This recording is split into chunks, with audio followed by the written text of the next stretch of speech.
আসসালামু আলাইকুম বন্ধুরা, আশা করি আপনারা প্রত্যেকে ভালো আছেন। তো বন্ধুরা, আপনারা অনেকজনে বলতেছেন যে ভাই আমি গর্ভবতী ভাতার টাকা পাচ্ছি না, সবাই তো পেয়ে গেল আমি পেলাম না কেন, আমার পাশের জন পেয়েছি আমি পাইনি কেন।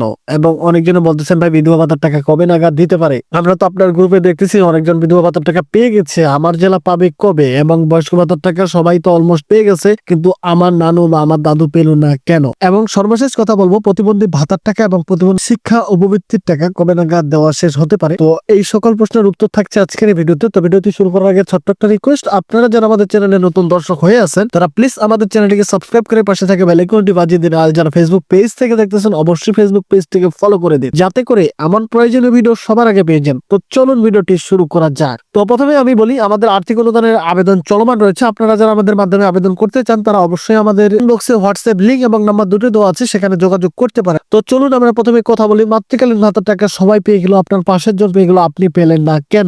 আবার আপনি পেয়েছেন 800 টাকা কেন। তো আপনাকে প্রথমে বলে রাখি, আপনারা আবার নতুন অনেকজন প্রশ্ন করতেছেন যে ভাই আমি গত মাসে আবেদন করছি বা 2 মাস আগে আবেদন করছি, আমরা কি কিস্তিতে টাকা পাবো। তো আপনারা যখন মাতৃকালীন ভাতার জন্য আবেদন করেন, আবেদন করলেই যে আপনি ভাতার টাকা পাবেন এমনটা নয়। আবেদন করার পর আপনাদের ইউনিয়ন কমিটি রয়েছে, সেখানে যাচাই বাছাই প্রতি মাসে একটা ইউনিয়নে বরাদ্দ থাকে 4 থেকে 5টা, বড্ড 7টা এর বেশি থাকে না। তো সেখানে দেখা যায় আবেদন পড়ে গেছে অনেকগুলো। তো সেখান থেকে যাচাই বাছাই করে 7 জনের তালিকা বাছাই করার পর উপজেলা মহিলা বিষয়ক কর্মকর্তার কার্যালয়ে পাঠিয়ে দেয়। তো আপনাকে আগে জানতে হবে যে আপনার মাতৃকালীন ভাতার কার্ডটি হয়েছে কিনা। যদি হয়ে থাকে অবশ্যই আপনি টাকা পাবেন। অনেকজনে বলতেছেন আমি তো বিগত জুন মাসে 4000 টাকা পেয়েছি, এখনো 1 টাকাও পেলাম না। তো আপনাকে এখানে বলি, আপনাদের অ্যাকাউন্টেরও প্রবলেম থাকতে পারে। আপনার অ্যাকাউন্টে এমন সমস্যা হতে পারে যে নট রেজিস্টার দেখাচ্ছে, আবার সাসপেন্ড দেখাচ্ছে, আপনার অ্যাকাউন্টে হয়তো ফ্রিজ হয়ে আছে, যার কারণে টাকা ঢুকতেছে না। তো অবশ্যই আপনার যদি কোনো মনে হয়ে থাকে যে আমার অ্যাকাউন্টে কোনো সমস্যা নেই, আমি টাকা পাচ্ছি না, তাহলে অবশ্যই আপনারা আপনাদের উপজেলার যে মহিলা বিষয়ক কর্মকর্তার কার্যালয় রয়েছে সেখানে গিয়ে দেখে আসতে পারেন বা তাদের সাথে কথা বলতে পারেন। যদি আপনার অ্যাকাউন্টে কোনো প্রকার সমস্যা থেকে থাকে অবশ্যই তারা আপনাকে এই ব্যাপারে সহযোগিতা করবে। তো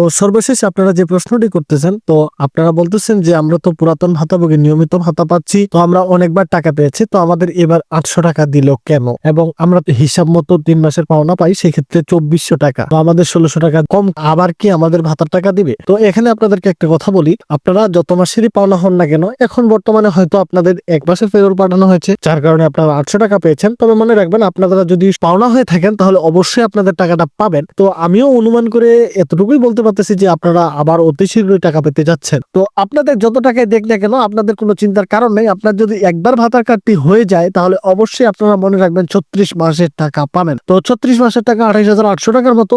আর আপনি যখন 36 মাস ভাতা পেয়ে যাবেন তখন অটো আপনার ভাতাটি বাতিল হয়ে যাবে। তো এখন কথা হচ্ছে বিধবা ভাতার টাকা কবে নাগাদ দিতে পারে। বিধবা ভাতার টাকা আপনারা দেখবেন আমাদের ফেসবুক গ্রুপে যদি দেখে আসেন তাহলে অবশ্যই আপনারা অনেক প্রমাণ দেখতে পাবেন যে সেখানে অনেক ভাতাভোগী টাকা পেয়েছে, তবে সেটা স্বল্প পরিমাণে। তো আজকে যেহেতু রবিবার, ইনশাল্লাহ যেহেতু আপনাদের ইএফডি বাংলাদেশ ব্যাংকে পাঠানো হয়েছে ইতিমধ্যে, তো সেক্ষেত্রে আপনাদের ভাতার টাকাগুলো আজকে থেকে ঢোকার সম্ভাবনা রয়েছে। তো আপনারা ইনশাল্লাহ আজকে রাতে আপনাদের টাকাগুলো পেতে পারেন, আমি এটা আশা করতেছি। তবে এটা আবার সরকারি ঘোষণা বা নির্দেশনা না যে আজকে আপনাকে টাকা দিবে। যেহেতু ইএফটি পাঠিয়েছে, আমরা আশাবাদী যে আপনারা আজকে ভাতার টাকা পাবেন। তো সর্বশেষ কথা হচ্ছে আপনাদের প্রতিবন্ধী শিক্ষা উপবৃত্তি এবং ভাতা। তো আপনারা জানেন যে বয়স্ক এবং প্রতিবন্ধী ভাতা অলমোস্ট দেওয়া শেষ। আপনারা জানেন যে প্রতিবন্ধী শিক্ষা উপবৃত্তি আমার মনে হচ্ছে যে অলমোস্ট দেওয়াই শেষ, যদি কেউ না পেয়ে থাকেন। আপনারা জানেন যে আপনাদের প্রতিবন্ধী শিক্ষা উপবৃত্তি পায় প্রায় 1 লক্ষ ভাতাভোগী। তো যার মধ্যে থেকে এবছর 67,000-এর মতো পেরোল আসছে। তো আপনারা বুঝতেই পারতেছেন প্রায় আপনাদের 33,000 পেরোল আসেনি। তো যার কারণে আমরা বুঝতে পারতেছি যে আপনারা 33,000 ভাতাভোগী আপনারা টাকা পাবেন না, কারণ আপনাদের পেরোল আসেনি। আপনারা অপেক্ষা করেন, যদি আপনাদের ভাতার টাকা না ঢুকে তাহলে অবশ্যই আপনার উপজেলা সমাজসেবা অফিসে গিয়ে যোগাযোগ করুন। তো এই ছিল আজকের ভিডিও। বরাবরের মতো শেষে কথা একটাই, আপনার অ্যাকাউন্টকে সুরক্ষা রাখুন, অ্যাকাউন্টের ওটিপি এবং পিন শেয়ার থেকে বিরত থাকবেন, এ ব্যাপারে অন্যকেও সচেতন করবেন। ভালো থাকবেন, সুস্থ থাকবেন এবং আমার জন্য দোয়া করবেন। আসসালামু আলাইকুম।